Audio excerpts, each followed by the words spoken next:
Welcome to Saints Weekly. I'm your host, Chris Franklin, along with my co-host, Michelle Mallard. This week, we'll look at the Saints' preparations for the upcoming 2015 season. We'll also look at the journey of quarterback Jeff Campbell. In addition, Coach Tony Congo will show us the intricacies of the Cover 2 defense. And lastly, we'll take a look back at the 2015 Newcastle Saints Beef and Beer.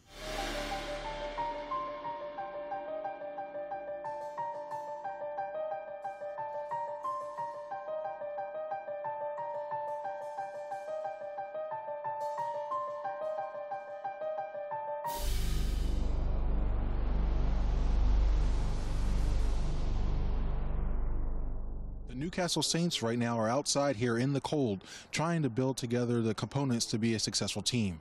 Whether it's blocking, tackling, even passing and catching in this cold weather, they're trying to build the foundation of what they hope to be a very successful 2015 NEAFL season. So tonight's first night. First thing we want to do is get all the guys acclimated to the things we want to do, how we want to do our stretching, how we want to do just leave from stretching, we do our group talk, then go out to our individual sessions, and then we're going to break down from individual and all come together as a team. And really, we just try to work these guys out and get them in shape. Get it up! Get it up! Saints on the whistle! Get the clapper! Hey! Hey, fellas, hey, for the first time out, real words in here.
This Newcastle Saints update is brought to you by Hooters. You gotta get down to Hooters, have a drink, catch the game, get yourself some awesome wings. It's the place to do your thing. You gotta get down to Hooters. Here she comes, a girl next door, hanging with good friends and more. Come on, what you waiting for? You gotta get down to Hooters.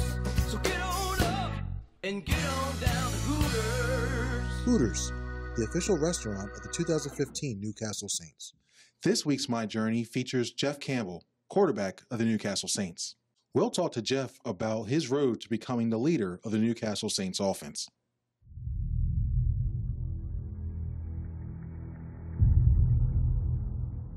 My name is Jeff Campbell. I'm the quarterback of the Newcastle Saints.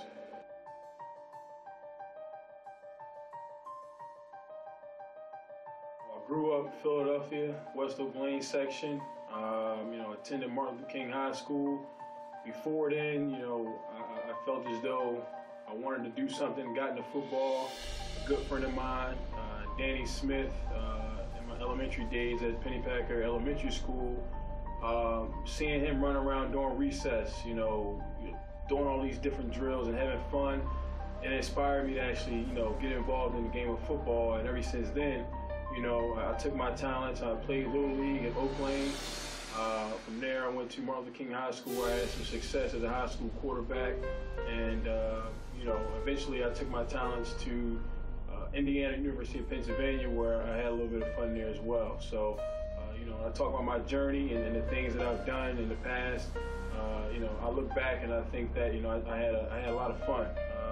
Right now, I think that with the Saints, it's going to allow me to continue to have this fun and build on my talents and help teach other guys that are around me, the guys that didn't get a chance to play, at the collegiate level. I think that I learned a lot of things, and I want to pass that knowledge on to those guys as well.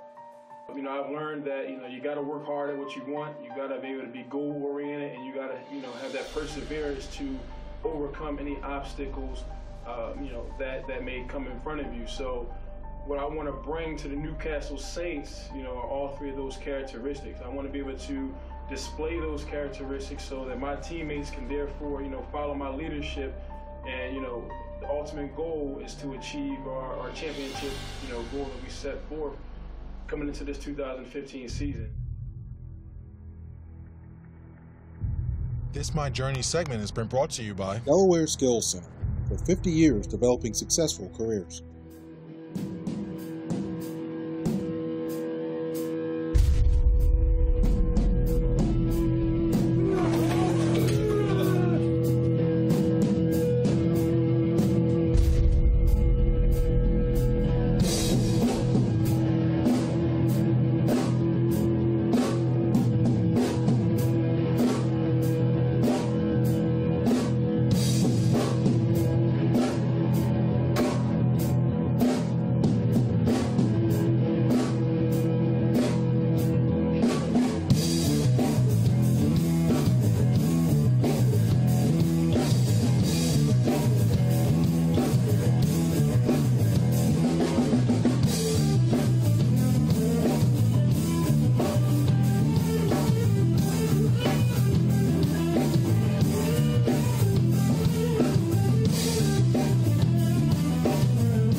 Hello, I'm Daryl Johnson, head coach of Newcastle Saints football. Join us this upcoming spring as we face off against all the very best competition in the Northeast Atlantic Football League. Our brand of hard-hitting, fast-paced football action will sure to be a hit for fans of all ages. For more information, like us on Facebook at Newcastle Saints Football, or find us on the World Wide Web at www.newcastlesaints.com.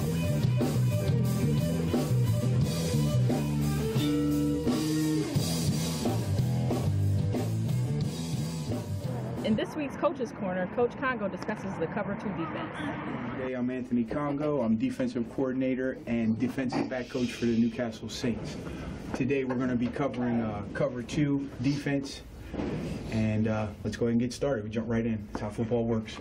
So to start off, your corners, Cover 2, they're running a zone. So your corners are going to play up on your receiver, outside leverage, drop 10 yards, sit down in the zone, force the man through the zone.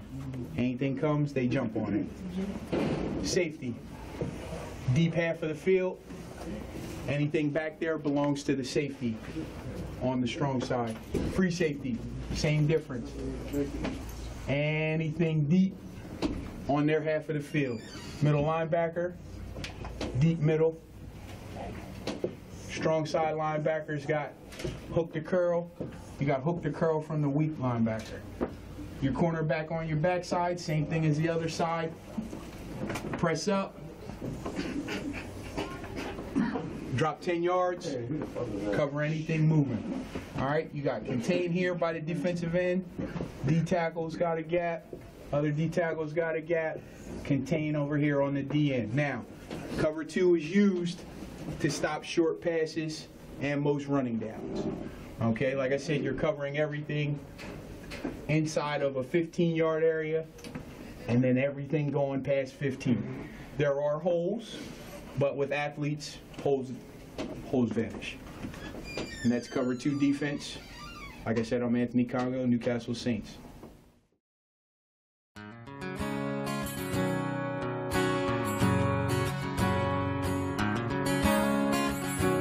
takes hard work to build a business. And every morning, as the sun comes up, people are going to work. Good people, hard-working people, people like you. Long before you're up, Alsco is working for you. I work for Alsco. I work for you. I work for Alsco. I work for you. I work for Alsco. I work for you. Alsco works for you. This segment of Meet the Saints is sponsored by Alsco. This week we meet safety Jarrell Johnson.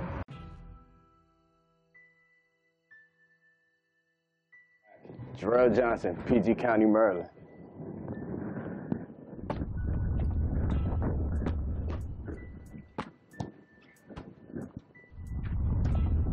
My biggest inspiration is my family. You know, I'm big on family. I like to keep my loved ones close, you know, and that's my inspiration to keep on balling hard.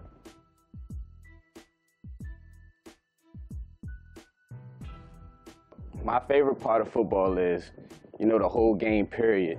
Warming up with the team, you know, going over drills and your play call and everybody on the same page, you know, fighting for the same thing. If I had a superpower, it'd be hyperspeed. Cause I ain't that fast, but you know, I get the job done. Best part of being a Newcastle Saint, you know, is the loyalty out of the guys on the team. You know, one man, one sound. Superstition that I have before games, you know, is say a Sosa prayer. You know, me and my brothers, that's all part of Sosa, and we say a prayer, make sure everybody stay healthy. You know, we just come out with the win. And that was safety Jarrell Johnson. And now we'll take a look back at the 2015 Newcastle Saints Beef and Beer fundraiser. We're here for NewcastleSaints.com. We're here live at the Newcastle Saints Beef and Beer fundraiser for 2015. There's a lot of good music going around, a lot of good food, a lot of great stories that are told about the old Saints, and time for some of the new Saints to get together and gel as a team. Let's check it out. Oh, he got it. Can you take it with you? That's 3 tickets there. Me, you, and your girl.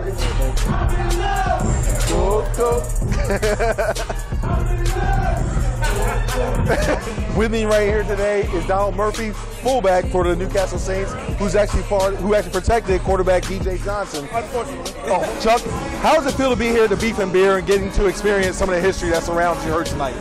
I think it's great. It's an opportunity for us to get together as a team, also for us to reflect back on the history of the Saints and meet some of the old players. How important are events like tonight where you get everybody around? How important are these events to you and helping you further along in the season when it comes to chemistry? I think it's extremely important because not only is building chemistry on the field important, but off the field as well. You know each other, your friends, your families to know each other, and I think it builds that bond off the field, and it only helps you on the field. That the way we would practice our team sessions sometimes was more intense than we actually played in game situation, where opponents couldn't handle the way that we prepared ourselves to play the game. So it was just a complete pleasure coaching these gentlemen. They worked their tail ends off. They were our family. They played as a family, and no matter what kind of adversity we faced on the football field, we always persevered, and we knew that we had a championship caliber team. It's actually an honor for me to be back with all my former teammates, seeing all the guys again, seeing all the new guys coming out, keeping our tradition alive. It just feels really good to see everybody again. The one theme I've heard tonight is family. How important is that for a team to be successful? I think it's very important. I mean, even we practice hard, we play the game even harder, but after all that said and done, we stuck with one another. So after practice, we might have went out, we had dinner together, we had our families intertwined with other families together, and on the end, what we got out was this right here. Bill pushed me and I pushed him through blood, sweat, tears, and beers, practice and dedication. We blocked for and protected some of the greatest QBs and running backs in this area. What was it like to win a championship with the Newcastle Saints? What was that experience like? Finally found a team to play for, to play with. It was like a band of brothers. I've been playing football since I was 7 years old. And semi-pro, high school, college, little league, found a team I can play with, have fun with, and be like brothers. 10 years from now, we'll be the ones that'll be in their shoes now. You know, so as long as we all stay together and keep winning for the next couple of years, we keep doing an event like this. Perfect. I think just us all knowing each other off the field, after practice, talking about practice, talking about how hard practice was, what we learned, and the drinks and breaking bread that took place afterwards was just phenomenal in the sense that we never understood what it meant probably until now.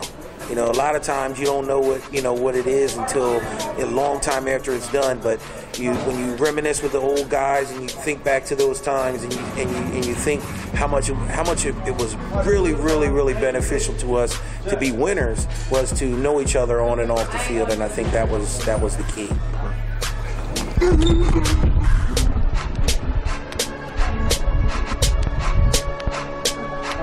Now we're back. We're back.